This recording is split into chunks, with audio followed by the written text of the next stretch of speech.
விடுதலை சிறுத்தைகள் கட்சியின் சார்பில் ராணிப்பேட்டையில் உள்துறை அமைச்சர் அமித்ஷாவை கண்டித்து நடந்த ஆர்ப்பாட்டத்தில் உருவ பொம்மையை எரிக்க தயாராகினர். உருவ பொம்மையில் தீயை பற்ற வைக்க சீனியர் சிறுத்தை ஒருவர் முயன்றார். ஆனால் தீப்பிடிக்கவில்லை. இப்படி பத்த வச்சா எப்படி எரியும் என்று ஆவேசமான மற்றொரு சிறுத்தை வாட்டர் பாட்டிலில் பிடித்து வைத்திருந்த பெட்ரோலை எடுத்து ஊற்றினார். கையில் வைத்திருந்த கொடியை கழுத்தால் அணைத்து பிடித்தபடியே சீனியர் சிறுத்தை தீயை பற்ற வைக்க குப்பென பற்றிய தீயில் சீனியர் சிறுத்தை முகம் கருகி ஓடியது.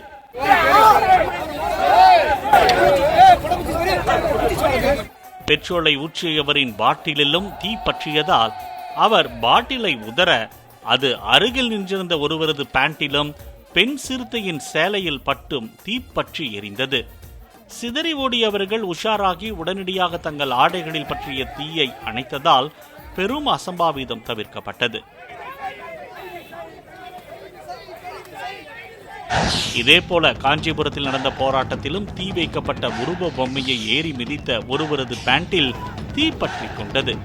போலீசார் உருவ பொம்மையில் எரிந்த தீயை தண்ணீர் ஊற்றி அணைத்தனர்.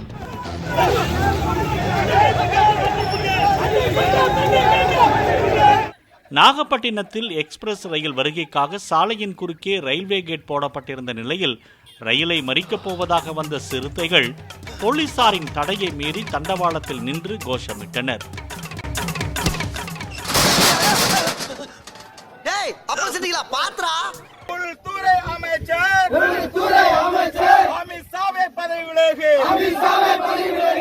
ரயிலை நிறுத்தச் சொல்லி போராட்டத்தில் ஈடுபட்டவர்கள் போலீசாரிடம் தெரிவிக்க வருவது எக்ஸ்பிரஸ் ரயில், நிறுத்த முடியாது என்று சொன்ன போலீசார் தண்டவாளத்தை விட்டு நகர்ந்து செல்ல அறிவுறுத்தினர். ஆர்ப்பாட்டத்தை நடத்தியவர்கள் அமித்ஷாவே நாட்டை விட்டு வெளியேறு என்று கோஷமிட்டபடியே தண்டவாளத்தை விட்டு வெளியேறினர்.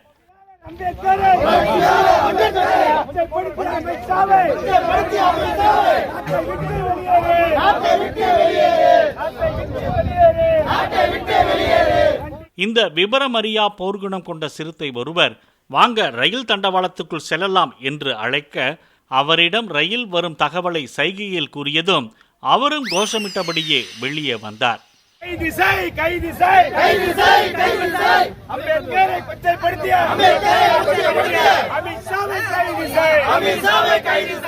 விசிகாவினர் அங்கிருந்து சென்ற சில நொடிகளில் வழக்கத்தை விட அதிவேகமாக எக்ஸ்பிரஸ் ரயில் அந்த இடத்தை கடந்து சென்றது.